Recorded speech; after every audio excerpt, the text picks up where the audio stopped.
अस्सलामुअलैकुम। आप देख रहे हैं के न्यूज़ चैनल इंटरनेशनल। यूट्यूब पर हमारा चैनल सब्सक्राइब कीजिए और रहें दुनिया भर की खबरों से बाखबर। अफसोसनाक खबर शामिल करेंगे।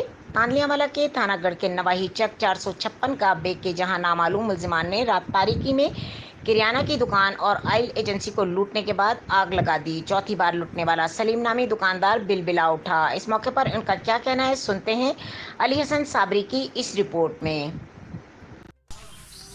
मेरा नाम सलीमुल्लाह वाला खादम हुसैन है, 456 रिहायशी हाँ। कल मैं सौरियां ते गया, शादी आई रात नूं बखू आए होया कि तेल वाली एजेंसी है, एक नाल किराने की दुकान है। तेल वाली एजेंसी की नुक्कर तू सन लाई ने, सन ला के ते किराने वाली दुकान है वो पैसे चाहे काउंटर चो मुड़ उस तो बाद उन्होंने आग ला छड़ी है।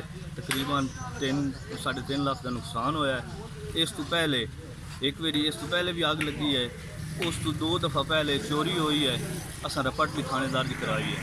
पुलिस वालों ने आपके साथ तावन किया या नहीं? हाँ, पुलिस वाले रपट दर्ज की है, आज मौका वेख्या ही ने, लेकिन उस तो बाद उन्हें कोई गलबात नहीं की। जो पिछली वारदातें उनकी FIR भी नहीं हुई? हाँ नहीं, या FIR नहीं हुई। FIR भी नहीं हुई? नहीं, रपट हुई है लेकिन FIR नहीं हुई।